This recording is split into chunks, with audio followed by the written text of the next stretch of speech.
नमस्कार विद्यार्थी मित्रांनो, मी सुवर्णा मगर आपल्या सर्वांचा स्पर्धा अभ्यास या यूट्यूब चॅनलवरती स्वागत करते.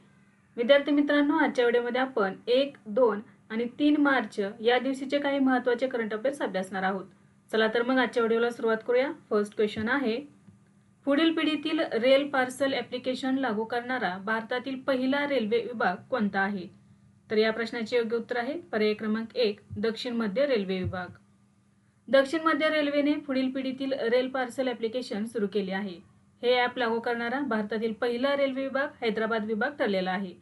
या ॲपचे उद्घाटन 25 फेब्रुवारी 2026 रोजी सिकंदराबाद येथील रेल निलयम येथे करण्यात आले.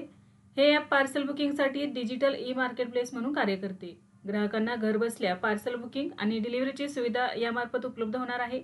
ॲपमध्ये रिअल टाइम पार्सल ट्रॅकिंग आणि स्वयंचलित सूचना मिळणार आहेत. या ॲपद्वारे फर्स्ट माईल, मिड माईल आणि लास्ट माईल सेवा एकाच प्लॅटफॉर्मवर उपलब्ध होणार आहेत. सुरुवातीला हा प्रकल्प हैदराबाद, विजयवाडा, गुंटूर, राजमहेंद्री, विशाखापट्टणम, बेंगळुरू आणि चेन्नई या प्रमुख शहरांमध्ये लागू करण्यात आलेला आहे. तर बघा, दक्षिण मध्य रेल्वेने पुढील पिढीतील रेल पार्सल ॲप्लिकेशन सुरू केलेले आहे आणि हा सुरू करणारा पहिला विभाग ठरलेला आहे. नेक्स्ट आहे, अलीकडेच कोणत्या देशाच्या संसदेने पंतप्रधान नरेंद्र मोदी यांना नेसेटचे अध्यक्ष पदक देऊन सन्मानित केले आहे? तर या प्रश्नाचे योग्य उत्तर आहे पर्याय क्रमांक 4, इस्रायल. पंतप्रधान नरेंद्र मोदी यांना अलीकडेच इस्रायलची संसद नेसेटने कडून speaker of the Knesset medal हा सन्मान प्रदान करण्यात आलेला आहे. हा सन्मान 15 फेब्रुवारी 2026 रोजी इस्रायल दौऱ्यादरम्यान देण्यात आला. हे पदक इस्रायली संसदेचे सर्वोच्च पदक मानले जाते. हा पुरस्कार नेसेटचे अध्यक्ष अमीर ओहाना यांनी मोदी यांच्या संसदेतील भाषणानंतर प्रदान केला. भारत-इस्रायल सामरिक संबंध मजबूत करण्यासाठी केलेल्या योगदानाबद्दल मोदींना हा सन्मान देण्यात आलेला आहे. हा सन्मान मिळवणारे पहिले भारतीय पंतप्रधान तसेच पहिले जागतिक नेतेही ते ठरलेले आहेत. मोदी हे नेसेटला संबोधित करणारे पहिले भारतीय पंतप्रधान देखील ठरले. ते इस्रायल आणि पॅलेस्टाईन या दोन्ही देशांकडून सर्वोच्च नागरी सन्मान मिळवणाऱ्या दुर्मिळ जागतिक नेत्यांपैकी एक बनलेले आहेत. म्हणजे इस्रायल आणि पॅलेस्टाईन या दोन्ही देशांनी त्यांचे सर्वोच्च नागरी सन्मान पंतप्रधान नरेंद्र मोदी यांना दिलेला आहे. नेक्स्ट आहे, राष्ट्रपती द्रौपदी मुर्मू यांनी प्रथमच कोणत्या लढाऊ हेलिकॉप्टरमधून उड्डाण केले? तर याचे योग्य उत्तर आहे पर्याय क्रमांक 1, प्रचंड. द्रौपदी मुर्मू यांनी 27 फेब्रुवारी 2026 रोजी पहिल्यांदाच स्वदेशी बनावटीच्या प्रचंड हलक्या लढाऊ हेलिकॉप्टरमधून उड्डाण केले. हे उड्डाण जैसलमेर, राजस्थान येथील हवाई दल तळावरून पार पडले. राष्ट्रपतींनी या हेलिकॉप्टरमधून सुमारे 25 मिनिटे उड्डाण करत भारत-पाकिस्तान सीमेजवळील भागाची पाहणी केली. या उड्डाणादरम्यान त्यांनी सहवैमानिकाची भूमिका बजावली आणि असे करणाऱ्या त्या पहिल्या भारतीय राष्ट्रपती ठरल्या. प्रचंड हे हलके लढाऊ हेलिकॉप्टर हिंदुस्तान एरोनॉटिक्स लिमिटेड यांनी पूर्णपणे भारतात विकसित केलेले आहे. हे उड्डाण भारतीय हवाई दलाच्या वायुशक्ती 2026 या मोठ्या सराव मोहिमेदरम्यान करण्यात आले. वायुशक्ती 2026 हा भारतीय हवाई दलाचा सर्वात मोठा सराव असून तो Pokhran field firing range, Jaisalmer येथे आयोजित करण्यात आला होता. यापूर्वी द्रौपदी मुर्मू यांनी एप्रिल 2023 मध्ये सुखोई 30 MKI आणि 2025 मध्ये राफेल या लढाऊ विमानातूनही उड्डाण केलेले आहे. प्रचंड हेलिकॉप्टरची काही वैशिष्ट्ये बघा. या हेलिकॉप्टरची उड्डाण श्रेणी सुमारे 550 किलोमीटर आहे. हेलिकॉप्टरमध्ये वैमानिकासोबत एक तोफखाना अधिकारी बसू शकतो. रिकाम्या हेलिकॉप्टरचे वजन सुमारे 2250 किलोग्रॅम आहे. शस्त्रासह एकूण वजन सुमारे 5800 किलोग्रॅम आहे. या हेलिकॉप्टरचा कमाल वेग सुमारे 268 किलोमीटर प्रति तास एवढा आहे. नेक्स्ट आहे, संयुक्त राष्ट्र संघाने कोणत्या भारतीय क्रिकेटपटूला global champion for road safety म्हणून घोषित केले आहे? तर या प्रश्नाचे योग्य उत्तर आहे पर्याय क्रमांक 3, सचिन तेंडुलकर. संयुक्त राष्ट्र संघाने सचिन तेंडुलकर यांची रस्ते सुरक्षेसाठी जागतिक प्रोत्साहक म्हणून घोषणा केलेली आहे. ही घोषणा फेब्रुवारी 2026 मध्ये नवी दिल्ली येथे झालेल्या कार्यक्रमात जीन टॉड यांनी केली.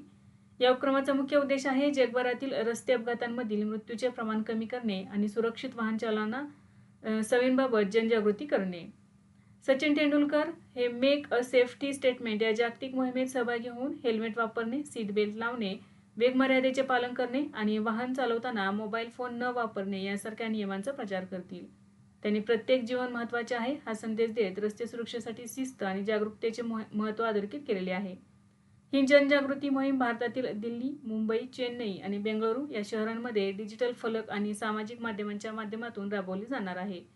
सचिन तेंडुलकर हे पूर्वीपासूनच युनिसेफचे दक्षिण आशियासाठी सदस्य दूत म्हणूनही कार्य करत आहेत. नेक्स्ट आहे 42वा सुरश्री केसरबाई केरकर संगीत समारंभ 2026 कोठे आयोजित करण्यात आला होता? तर या प्रश्नाचे उत्तर आहे पर्याय क्रमांक 2 पणजी. 42वा सुरश्री केसरबाई केरकर संगीत समारंभ 2026 हा गोव्यातील पणजी येथील कला अकादमीच्या दीनानाथ मंगेशकर कला मंदिरात आयोजित करण्यात आला. हा 2 दिवसीय शास्त्रीय संगीत महोत्सव 28 फेब्रुवारी आणि 1 मार्च 2026 रोजी पार पडला. या समारंभाचे उद्घाटन गोव्याचे मुख्यमंत्री डॉक्टर प्रमोद सावंत यांच्या हस्ते करण्यात आले. हा कार्यक्रम प्रख्यात शास्त्रीय गायिका केसरबाई केरकर यांच्या स्मृतिप्रित्यर्थ आयोजित केला जातो. हा महोत्सव भारतातील समृद्ध शास्त्रीय संगीत परंपरेचा उत्सव म्हणूनही ओळखला जातो. नेक्स्ट आहे भारत जपान संयुक्त लष्करी सराव धर्म गार्डियन 2026 आयोजन कोठे करण्यात आले आहे? तर याचे योग्य उत्तर आहे पर्याय क्रमांक 2 चौबटिया उत्तराखंड. भारत जपान संयुक्त लष्करी सराव नाव आहे धर्म गार्डियन 2026 ची 7वी आवृत्ती आहे. कोठे आयोजित करण्यात आली? तर उत्तराखंडमधील चौबटिया या ठिकाणी फॉरेन ट्रेनिंग नोड येथे आयोजित करण्यात आली. हा सराव 24 फेब्रुवारी ते 9 मार्च 2026 या कालावधीत पार पडणार आहे.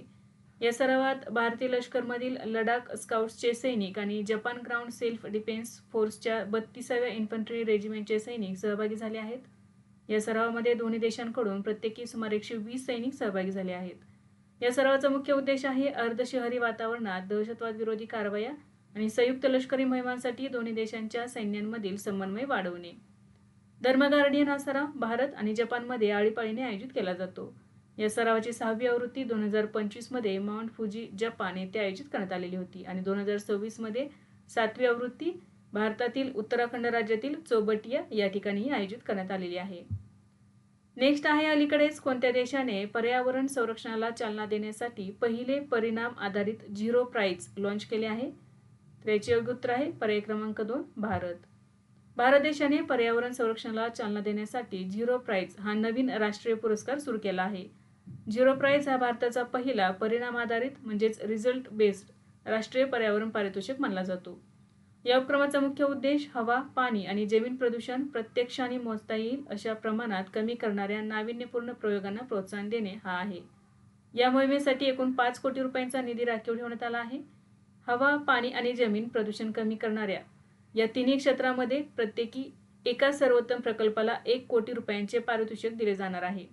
हा पुरस्कार स्कूल ऑफ पॉलिसी अँड गव्हर्नन्सद्वारे आयोजित करण्यात आला असून त्याला विविध कॉर्पोरेट CSR आणि सेवाभावी संस्थांचे सहकार्य मिळालेले आहे. या पुरस्कारासाठी फक्त घोषणा किंवा आश्वासनावर नव्हे तर प्रत्यक्ष 12 महिने जमिनीवर राबवलेल्या आणि वैज्ञानिकदृष्ट्या सिद्ध झालेल्या परिणामांवर आधारित निवड केली जाणार आहे. नेक्स्ट आहे मेरी रसोई योजना कोणत्या राज्यात सुरू करण्यात आली आहे? याचे योग्य उत्तर आहे पर्याय क्रमांक 4 पंजाब.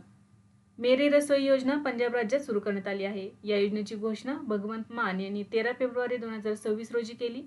या योजनेचा लाभ राष्ट्रीय अन्न सुरक्षा कायद्याअंतर्गत नोंदणीकृत सुमारे 40 लाख कुटुंबांना म्हणजेच निळे रेशन कार्ड धारकांना मिळणार आहे. या योजनेअंतर्गत दर 3 महिन्यांनी मोफत अन्नधान्य किट लाभार्थ्यांना दिले जाणार आहे.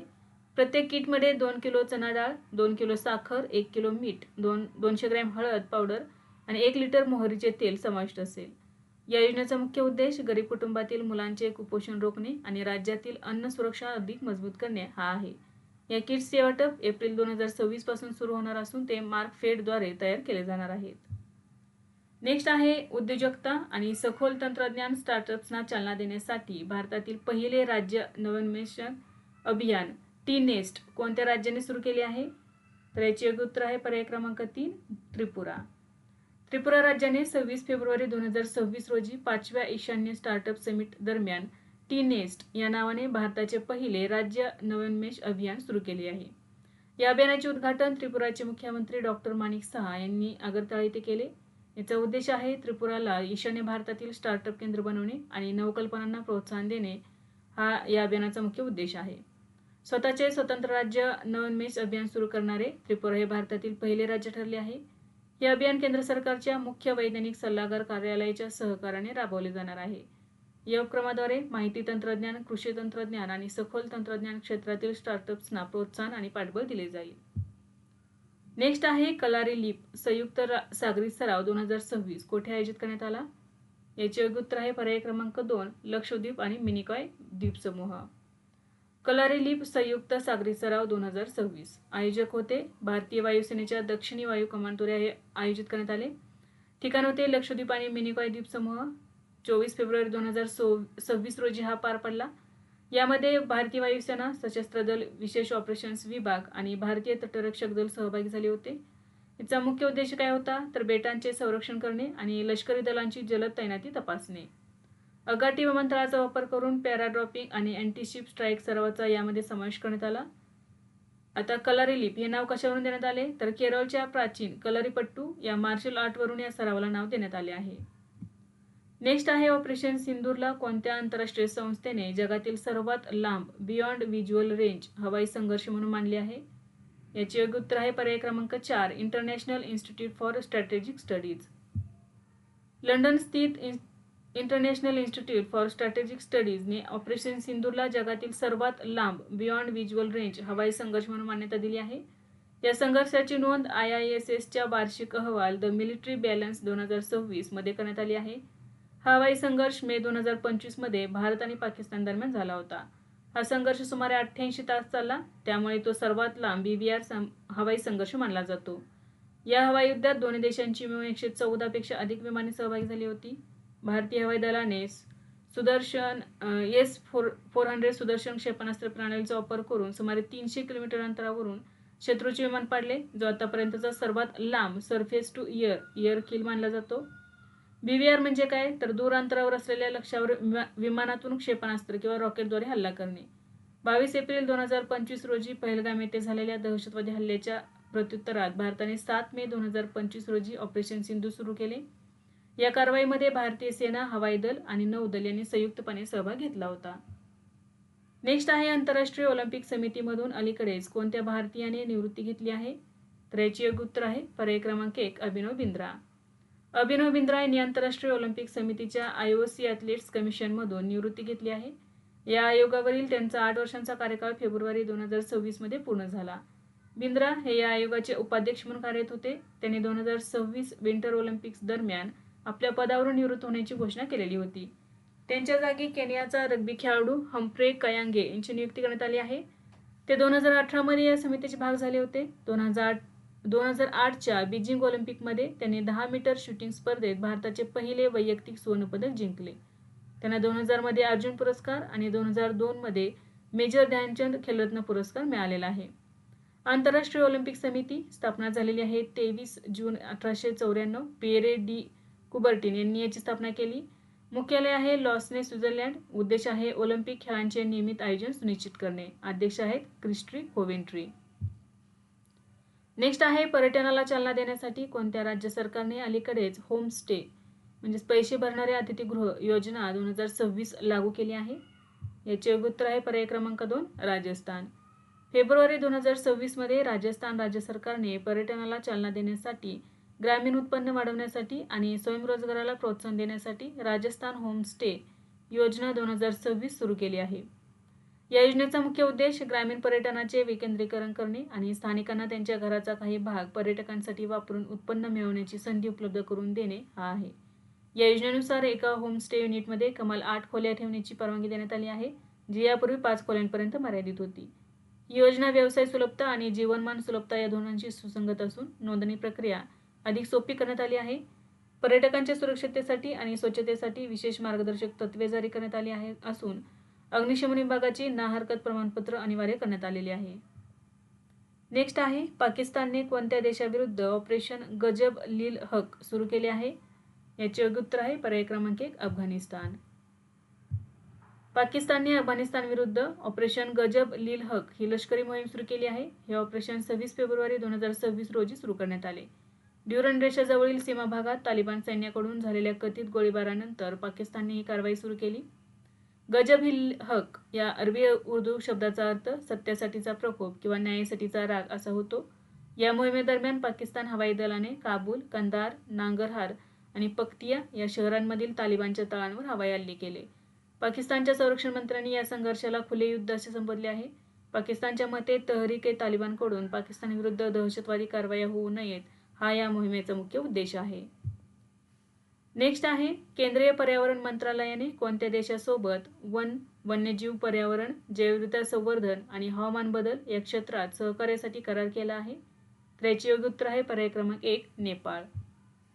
भारत आणि नेपाळ यांच्यात वन, वन्यजीव, पर्यावरण, जैवविविधता संवर्धन आणि हवामान बदल क्षेत्रात सहकार्यासाठी सामंजस्य करार करण्यात आला. या करारावर 25 फेब्रुवारी 2026 रोजी नवी दिल्लीत स्वाक्षरी करण्यात आली. भारत सरकारचे पर्यावरण मंत्री भूपेंद्र यादव आणि नेपाळ सरकारचे पर्यावरण मंत्री माधव प्रसाद चौलागाया यांच्या उपस्थितीत स्वाक्षरी समारंभ पार पडला. या कराराचा उद्देश आहे वन्यजीव संरक्षण, जैवविविधता संवर्धन आणि हवामान बदलाला सामोरे जाण्यासाठी संयुक्त सहकार्य वाढवणे. वाघ, हत्ती, एकशिंगी गेंडा, हिमबिबट्या, गंगा डॉल्फिन आणि गिधाडे यासारख्या महत्त्वाच्या प्रजातींच्या संरक्षणासाठी संयुक्त रणनीती तयार केली जाणार आहे. भारत नेपाळ सीमावर्ती भागातील वन्यजीव कॉरिडॉर पुनर्संचयित व व्यवस्थापित करण्यावर भर दिला जाईल.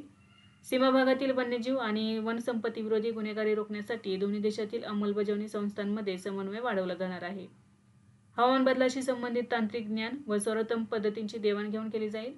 भारत आणि नेपाळ यांच्यात सुमारे 1751 किलोमीटर लांबीची खुली सीमा असून दोन्ही देशांची परिसंस्था एकमेकांशी जोडलेली असल्यामुळे हा करार निसर्ग संवर्धनासाठी महत्त्वाचा मानला जातो. नेक्स्ट आहे, अलीकडेच कोणत्या राज्याने किंवा केंद्रशासित प्रदेशाने राहवीर योजना सुरू केली आहे? तर याचे योग्य उत्तर आहे पर्याय क्रमांक 1 दिल्ली. दिल्ली या केंद्रशासित प्रदेशाने राहवीर योजनेची अंमलबजावणी जाहीर केली आहे. दिल्लीच्या मुख्यमंत्री रेखा गुप्ता यांनी 26 फेब्रुवारी 2026 रोजी या योजनेची घोषणा केली. याचा उद्देश आहे रस्ते अपघातातील गंभीर जखमींना पहिल्या महत्त्वाच्या तासात म्हणजेच गोल्डन हॉवरमध्ये तातडीने वैद्यकीय मदत मिळवून देण्यासाठी नागरिकांना प्रोत्साहित करणे. जे नागरिक अपघातग्रस्तांना वेळेवर रुग्णालयात पोहोचवतील त्यांना 25,000 रुपये रोख आणि प्रशंसा प्रमाणपत्र दिले जाते. ही मुळात केंद्र सरकारच्या रस्ते वाहतूक आणि महामार्ग मंत्रालयाने 21 एप्रिल 2025 रोजी सुरू केलेली राष्ट्रीय योजना आहे, जी आता विविध राज्य आपल्या स्तरावर राबवत आहेत. आणि 26 फेब्रुवारी 2026 रोजी दिल्ली या केंद्रशासित प्रदेशाने या योजनेची अंमलबजावणी करण्याची जाहीर केलेली आहे. नेक्स्ट आहे 6वा भारत UK गृहव्यवहार संवाद 2026 कोणत्या ठिकाणी आयोजित करण्यात आला? तर याचे योग्य उत्तर आहे पर्याय क्रमांक 2 नवी दिल्ली. 27 फेब्रुवारी 2026 रोजी 6वा भारत UK गृहव्यवहार संवाद 2026 नवी दिल्ली येथे पार पडला. भारतीय शिष्टमंडळाचे नेतृत्व सचिव डॉक्टर राजेंद्र कुमार यांनी केले. UK शिष्टमंडळाचे नेतृत्व गृह मंत्रालयाचे दुसरे स्थायी सचिव मिस्टर सायमन रिडले यांनी केले. दोन्ही देशांनी दहशतवाद विरोधी मोहीम, संघटित गुन्हेगारी, सायबर सुरक्षा, अंमली पदार्थांची तस्करी आणि स्थलांतर यासारख्या मुद्द्यांवर चर्चा केली. UKमधील भारतीय प्रतिष्ठित व्यक्ती आणि राजनैतिक मोहिमांच्या सुरक्षेतील त्रुटींबाबत भारताने आपली चिंता व्यक्त केली आहे. प्रो खलिस्तानी अतिरेकी आणि UKमधील भारत विरोधी गटांच्या क्रियाकलापांचा मुकाबला करण्यासाठी सक्रिय सहकार्य करण्यावर दोन्ही बाजूंनी सहमती दर्शवली. नेक्स्ट आहे, अलीकडेच कोणत्या राज्यातील पोलिसांनी ऑपरेशन क्रॅकडाऊन सुरू केले आहे? तर याचे योग्य उत्तर आहे पर्याय क्रमांक 3 तेलंगणा. फेब्रुवारी 2026 मध्ये तेलंगणा राज्यातील पोलिसांनी ऑपरेशन क्रॅकडाऊन ही मोहीम सुरू केली आहे. या मोहिमेचा मुख्य उद्देश संघटित सायबर गुन्हेगारी नेटवर्कचा नायनाट करणे आणि आर्थिक फसवणुकीला आळा घालणे हा आहे. ही मोहीम तेलंगणा सायबर सुरक्षा ब्युरोद्वारे जिल्हा पोलीस युनिट्स आणि आयुक्तालयांच्या सहकार्याने राबवली जात आहे. या मोहिमेच्या पहिल्या टप्प्यात राज्यातील 16 जिल्ह्यांमधील म्युअल बँक खात्यांना लक्ष्य करण्यात आले आहे. ही म्युअल खाती सायबर फसवणुकीतून मिळालेला पैसा वळवण्यासाठी वापरली जातात. नेक्स्ट आहे, global AI brain race rank 2026 मध्ये भारत कितव्या स्थानी आहे? तर याचे योग्य उत्तर आहे पर्याय क्रमांक 3 6व्या. Global AI brain race report 2026 मध्ये भारत 6व्या स्थानी आहे. या अहवालात 100 पैकी 32 गुण मिळवून भारताने 6वा क्रमांक प्राप्त केला आहे. या क्रमवारीमध्ये अमेरिका 82 गुणांसह पहिल्या, चीन 59 गुणांसह दुसऱ्या आणि सिंगापूर 37 गुणांसह तिसऱ्या स्थानी आहे. भारताची सर्वात मोठी ताकद AI प्रतिभा भंडार असून टॅलेंट रेडिनेसमध्ये भारताला 16.67 पैकी 9.12 गुण मिळाले आहेत. या अहवालात AI संशोधन व विकास, पायाभूत सुविधा, प्रशासन, आर्थिक एकात्मता आणि शैक्षणिक सामर्थ्य यासह 8 प्रमुख निकषांवर 100 पेक्षा अधिक देशांचे मूल्यांकन करण्यात आले आहे. अहवालानुसार प्रगत डिजिटल पायाभूत सुविधांचा अभाव आणि नियामक स्पष्टतेतील कमतरता ही भारतासमोरील प्रमुख आव्हाने मानली जात आहेत. नेक्स्ट आहे, नवी दिल्ली येथे आयोजित कामगार संहितावरील 5व्या प्रादेशिक परिषदेचे उद्घाटन कोणी केले? तर याचे योग्य उत्तर आहे पर्याय क्रमांक 2 मनसुख मांडविया. कामगार संहितांवरील 5वी प्रादेशिक परिषद नवी दिल्ली येथे आयोजित करण्यात आली. उद्घाटन केंद्रीय श्रम आणि रोजगार मंत्री डॉक्टर मनसुख मांडविया यांनी केले. ही परिषद नवी दिल्ली येथील कर्मचारी भविष्य निर्वाह निधी संघटनेच्या मुख्यालयात आयोजित करण्यात आली होती. 2 दिवसीय परिषद 27 फेब्रुवारी 2026 पासून सुरू झाली. केंद्र आणि राज्य सरकारने कामगार सुधारणांच्या प्रभावी अंमलबजावणीसाठी समान भागीदार म्हणून काम करणे आणि नवीन कामगार संहितांमधील तरतुदींवर चर्चा करणे हा मुख्य हेतू होता. दिल्लीसह आसाम, अरुणाचल प्रदेश, मेघालय, मणिपूर, मिझोराम, त्रिपुरा, सिक्कीम, नागालँड आणि उत्तराखंड या राज्यांचे प्रतिनिधी सहभागी झाले. 21 नोव्हेंबर 2025 पासून लागू झालेल्या 4 कामगार संहितांच्या अंमलबजावणीतील प्रगती आणि IT पायाभूत सुविधांच्या तयारीचा आढावा या परिषदेत घेतला गेला. नेक्स्ट आहे, अलीकडेच कोणत्या राज्य किंवा केंद्रशासित प्रदेशाने ई-बाईक दीदी योजना सुरू करण्याची घोषणा केली? याचे योग्य उत्तर आहे पर्याय क्रमांक 1, दिल्ली. दिल्ली या केंद्रशासित प्रदेशाने ई-बाईक दीदी योजना सुरू करण्याची घोषणा केली आहे. या योजनेचा मुख्य उद्देश महिलांचे सक्षमीकरण, महिला प्रवाशांची सुरक्षा वाढवणे आणि प्रदूषण कमी करणे हा आहे. या योजनेअंतर्गत प्रशिक्षित महिला रायडर्स इलेक्ट्रिक दुचाकीवरून महिला प्रवासी व पर्यटकांना त्यांच्या गंतव्यस्थळी पोहोचवतील. ही सेवा मुख्यतः मेट्रो स्थानके, बस स्थानके आणि प्रमुख पर्यटन स्थळांना जोडणारी लास्ट माईल कनेक्टिव्हिटी उपलब्ध करून देईल. या योजनेत सहभागी होण्यासाठी 18 ते 40 वयोगटातील दिल्लीतील रहिवासी महिला आणि वैध ड्रायव्हिंग लायसन्स असणे आवश्यक आहे. या योजनेची अंमलबजावणी दिल्ली पर्यटन आणि वाहतूक विकास महामंडळामार्फत केली जाणार आहे. या योजनेसाठी दिल्ली सरकारने भारत टॅक्सी या प्लॅटफॉर्मसोबत तांत्रिक सहकार्य करण्याचा निर्णय घेतला आहे. या योजनेमुळे महिलांना रोजगाराच्या नवीन संधी उपलब्ध होण्यास मदत होणार आहे. नेक्स्ट आहे, 10वी भारतीय लष्कर प्रमुख परिषद 2026 कोणत्या ठिकाणी आयोजित करण्यात आली होती? याचे योग्य उत्तर आहे पर्याय क्रमांक 2, नवी दिल्ली. 10वी भारतीय लष्कर प्रमुख परिषद 2026 नवी दिल्ली येथे आयोजित करण्यात आली. ही परिषद 27 आणि 28 फेब्रुवारी 2026 या 2 दिवसांच्या कालावधीत पार पडली. या परिषदेमध्ये भारतीय लष्कराचे वर्तमान नेतृत्व, माजी लष्कर प्रमुख आणि नेपाळी लष्कराचे माजी प्रमुख सहभागी झाले. याचा उद्देश होता लष्करातील सातत्य टिकवून ठेवणे, अनुभवांची देवाणघेवाण करणे आणि आधुनिक युद्धतंत्रातील आव्हानांवर चर्चा करणे. नेक्स्ट आहे, 2026च्या कतार ओपन टेनिस स्पर्धेत पुरुष एकेरीचे विजेतेपद कोणी जिंकले आहे? तर याचे योग्य उत्तर आहे पर्याय क्रमांक 4, कार्लोस अल्काराज. जागतिक क्रमवारीत अव्वल स्थानावर असलेला स्पेनचा टेनिसपटू कार्लोस अल्काराजने कतार ओपन 2026 जिंकले आहे. कार्लोसने अंतिम फेरीत फ्रान्सच्या आर्थर फिल्सला हरवून जेतेपद पटकावले. अल्काराजच्या कारकिर्दीतील हा सर्वात लहान सामना होता, जो फक्त 50 मिनिटांचा चालला. पुरुष दुहेरीचे विजेतेपद हॅरी हेलिओव्हरा आणि हेनरी पॅटन या जोडीने ज्युलियन कॅश आणि लॉयड ग्लासपूल यांचा पराभव करून दुहेरीचे विजेतेपद पटकावले. महिला एकेरीचे विजेतेपद चेक प्रजासत्ताकच्या कॅरोलिना मुचवा यांनी जिंकलेले आहे. पराभव केलेला आहे विक्टोरिया मोबोकोचा. नेक्स्ट आहे, पंतप्रधान गरीब कल्याण अन्न योजनेअंतर्गत CBDC आधारित अन्न अनुदानाचा पहिला पायलट प्रकल्प कोठे सुरू करण्यात आला? तर याचे योग्य उत्तर आहे पर्याय क्रमांक 2, पुदुचेरी. पंतप्रधान गरीब कल्याण अन्न योजनेअंतर्गत सेंट्रल बँक डिजिटल करन्सी आधारित अन्न अनुदानाचा पहिला पायलट प्रकल्प पुदुचेरी येथे सुरू करण्यात आला आहे. केंद्रीय ग्राहक व्यवहार, अन्न आणि सार्वजनिक वितरण मंत्री प्रल्हाद जोशी यांनी 26 फेब्रुवारी 2026 रोजी या प्रकल्पाचे उद्घाटन केले. लाभार्थ्यांच्या डिजिटल वॉलेटमध्ये ई-रुपी स्वरूपात अन्न अनुदान जमा केले जाते. हे डिजिटल टोकन प्रोग्रामेबल आहेत, म्हणजे त्यांचा वापर केवळ अधिकृत रास्तभाव धान्य दुकानांमध्ये धान्य खरेदीसाठीच करता येतो. हा प्रकल्प भारतीय रिझर्व्ह बँक, पुदुचेरी सरकार, पब्लिक फायनान्शियल मॅनेजमेंट सिस्टीम आणि कॅनरा बँक यांच्या सहकार्याने राबवला जात आहे.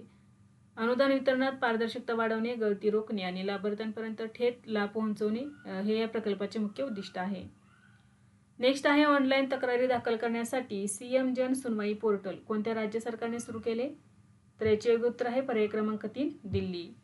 21 फेब्रुवारी 2026 रोजी दिल्लीच्या मुख्यमंत्री रेखा गुप्ता यांनी CM जन सुनवाई पोर्टल सुरू केले आहे. याचा उद्देश आहे, पोर्टलद्वारे दिल्लीतील नागरिक त्यांच्या समस्या आणि तक्रारी थेट मुख्यमंत्र्यांकडे ऑनलाईन नोंदवू शकतील. या प्रणालीमुळे सरकारी कामकाजात पारदर्शकता येईल आणि नागरिकांना त्यांच्या तक्रारीच्या निवारण स्थितीचा ऑनलाईन मागोवा घेता येईल. नागरिकांना आता सरकारी कार्यालयात प्रत्यक्ष जाऊन तक्रारी नोंदवण्याची गरज नाही, ज्यामुळे वेळेची बचत होणार आहे. नेक्स्ट आहे, फेब्रुवारी 2026 मध्ये बिहार राज्याने मंजूर केलेले बिहार नागरी न्यायालय विधेयक 2026 कोणत्या जुन्या कायद्याची जागा घेणार आहे? तर याचे योग्य उत्तर आहे पर्याय क्रमांक 2, बंगाल, आग्रा आणि आसाम नागरी न्यायालय कायदा 1887.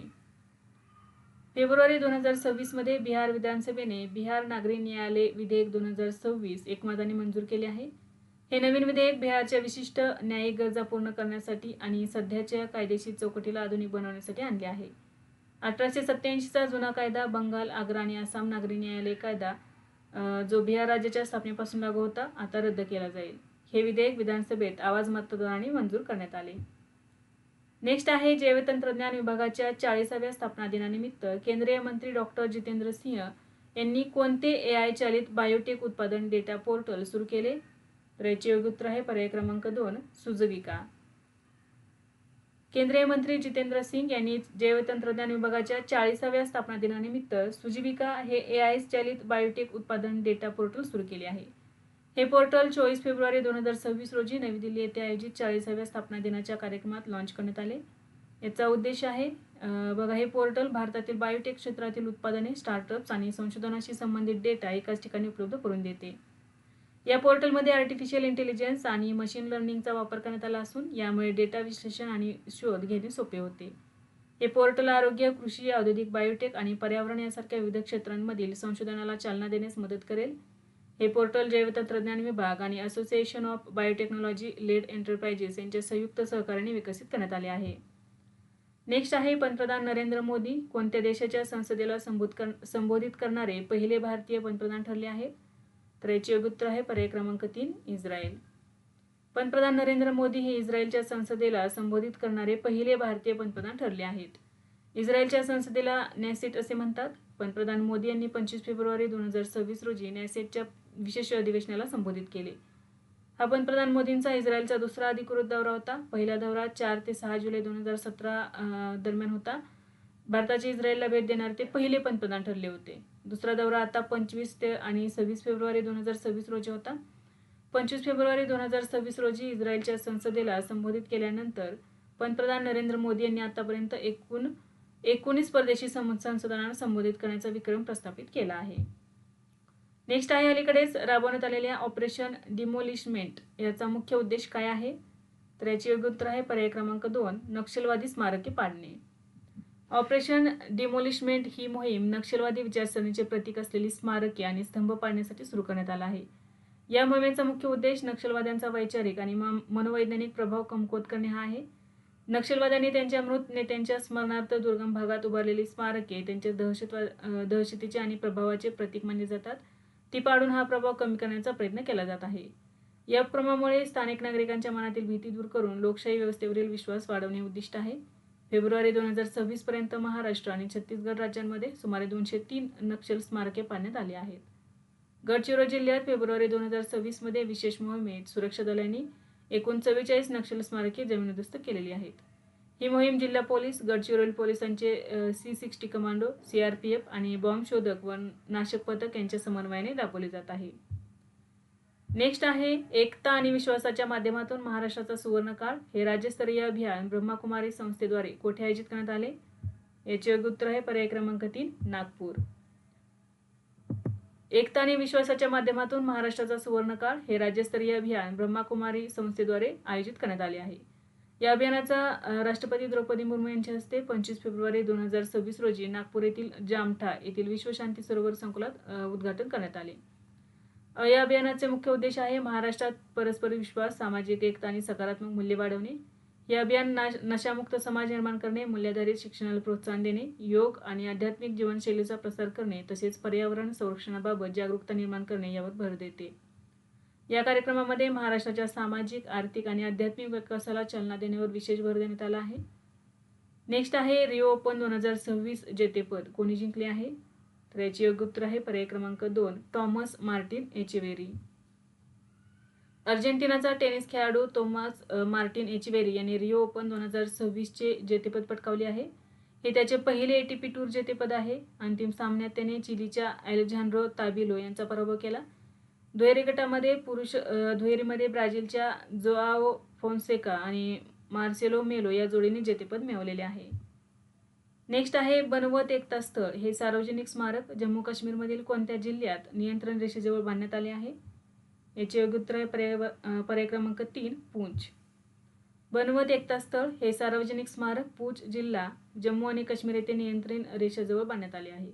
या स्मारकाचे उद्घाटन प्रतीक शर्मा यांनी 21 फेब्रुवारी 2026 रोजी केले. या ठिकाणी 105 फूट उंच राष्ट्रीय ध्वज फडकवण्यात आला असून तो पूंछ जिल्ह्यातील सर्वात उंच ध्वज मानला जातो. हे स्मारक केवळ 45 दिवसांच्या विक्रमी कालावधीत पूर्ण करण्यात आलेले आहे. या परिसरात मुलांसाठी खेळाचे उद्यान आणि शांततेचा संदेश देण्यासाठी एकता मंडप उभारण्यात आला आहे. बनवत एकता स्थळ हे स्मारक राष्ट्रीय अभियान एकता आणि भारताच्या सार्वभौमत्वाचे प्रतीक म्हणून ओळखले जाते. नेक्स्ट आहे OAG नुसार 2025 मध्ये कोणते विमानतळ हे आशिया पॅसिफिक प्रदेशातील सर्वात व्यस्त विमानतळ ठरले आहे? तर याचे योग्य उत्तर आहे पर्याय क्रमांक 1 टोकियो इंटरनॅशनल विमानतळ. OAG म्हणजेच ऑफिशियल एअरलाइन गाईड यांनी 2026च्या सुरुवातीला प्रसिद्ध केलेल्या आकडेवारीनुसार जपानचे टोकियो हानेडा विमानतळ हे 2025 मध्ये आशिया पॅसिफिक प्रदेशातील सर्वात व्यस्त विमानतळ ठरले आहे. टोकियो हानेडा विमानतळाने 2025 मध्ये सुमारे 5.54 कोटी नियोजित जागांसह आशिया पॅसिफिकमध्ये अव्वल स्थान पटकावले. टोकियो हानेडा हे केवळ आशियातच नव्हे तर जागतिक स्तरावरही तिसऱ्या क्रमांकाचे सर्वात व्यस्त विमानतळ ठरले आहे. भारताचे इंदिरा गांधी आंतरराष्ट्रीय विमानतळ दिल्ली या यादीत 5व्या क्रमांकावर आहे. 2019च्या तुलनेत दिल्ली विमानतळाने 9व्या स्थानावरून 5व्या स्थानापर्यंत मोठी झेप घेतलेली आहे. आशिया पॅसिफिकमधील टॉप 5 व्यस्त विमानतळे टोकियो हानेडा जपान पहिल्या क्रमांकावरती आहे. दुसरे आहे चीनमधील शांघाय पुडोंग. तिसरे आहे चीनमधील ग्वांगझू बेयून. चौथ्या क्रमांकावरती आहे चीनमधीलच बीजिंग कॅपिटल आणि 5व्या क्रमांकावरती आहे भारतातील इंदिरा गांधी आंतरराष्ट्रीय विमानतळ. नेक्स्ट आहे भारतीय रेल्वेमधील सुधारणांतर्गत रेल्वे टेक पोर्टल आणि ERCT प्रणाली कोणी सुरू केली? याचे योग्य उत्तर आहे पर्याय क्रमांक 4 अश्विनी वैष्णव. भारतीय रेल्वेच्या 52 आठवड्यात 52 सुधारणा या उपक्रमांतर्गत रेल टेक पोर्टल आणि ERTC प्रणाली सुरू करण्यात आली आहे. या प्रणालीचे उद्घाटन अश्विनी वैष्णव यांनी 26 फेब्रुवारी 2026 रोजी केले. रेल टेक पोर्टल हे एक डिजिटल प्लॅटफॉर्म असून त्याद्वारे स्टार्टअप्स, नवोन्मेषक, संशोधक आणि उद्योगांना भारतीय रेल्वेशी थेट जोडून तांत्रिक समस्यांवर उपाय विकसित करण्याची संधी मिळेल. या पोर्टलमुळे नवीन तंत्रज्ञान आणि नाविन्यपूर्ण कल्पना रेल्वे व्यवस्थेत जलदपणे लागू करण्यास मदत होईल. ERCT म्हणजेच इलेक्ट्रॉनिक रेल्वे क्लेम्स ट्रिब्युनल या प्रणालीद्वारे रेल्वे क्लेम्स ट्रिब्युनलच्या 23 बेंचचे पूर्ण डिजिटायझेशन करण्यात येणार आहे. या सुविधेमुळे प्रवासी 24 तास घरबसल्या ऑनलाईन दावे दाखल करू शकतील आणि AI आधारित प्रणालीद्वारे प्रकरणांचे रिअल टाइम ट्रॅकिंग करता येईल, ज्यामुळे प्रक्रिया अधिक जलद आणि पारदर्शक होईल. 52 सुधारणा उपक्रम 2026 साठी रेल्वे मंत्रालयाचा हा कालबद्ध उपकार्यक्रम असून दर आठवड्याला एक महत्त्वाची सुधारणा लागू करण्याचे उद्दिष्ट ठेवण्यात आले आहे. नेक्स्ट आहे जीव वाचवा आणि निरोगी भारत निर्माण करा या देशव्यापी मोहिमेचे उद्घाटन मुंबईतील PD हिंदुजा हॉस्पिटलमध्ये कोणी केले? तर याचे योग्य उत्तर आहे पर्याय क्रमांक 2 द्रौपदी मुर्मू. जीव वाचवा आणि निरोगी भारत निर्माण करा या मोहिमेचे उद्घाटन द्रौपदी मुर्मू यांनी 24 फेब्रुवारी 2026 रोजी राजभवन मुंबई येथे केले. ही मोहीम PD Hinduja hospital and medical research centre यांच्या 75व्या वर्षानिमित्त आयोजित करण्यात आली. या मोहिमेचा मुख्य उद्देश समाजातील गरीब आणि गरजू घटकांपर्यंत दर्जेदार आरोग्य सेवा पोहोचवणे हा आहे. या मोहिमेद्वारे प्रतिबंधात्मक आरोग्य सेवेबाबत जनजागृती निर्माण करणे आणि लोकांना आरोग्याबद्दल अधिक जागरूक करणे हा देखील महत्त्वाचा उद्देश आहे. तसेच या मोहिमेअंतर्गत फिरत्या वैद्यकीय व्हॅनद्वारे विविध भागांमध्ये आरोग्य सेवा पुरवण्याची योजना करण्यात आली आहे. नेक्स्ट आहे अलीकडेच कोणत्या देशाने भारताच्या युनिफाईड पेमेंट्स इंटरफेस लॉन्च करण्याची घोषणा केली आहे? याचे योग्य उत्तर आहे पर्याय क्रमांक 1 इस्रायल. भारताची युनिफाईड पेमेंट्स इंटरफेस ही डिजिटल पेमेंट सेवा आता इस्रायलमध्येही उपलब्ध होणार आहे. यासाठी फेब्रुवारी 2026 मध्ये NPCI इंटरनॅशनल पेमेंट्स लिमिटेड आणि मासव या इस्रायलच्या केंद्रीय पेमेंट एजन्सीमध्ये अंतिम करार करण्यात आला आहे.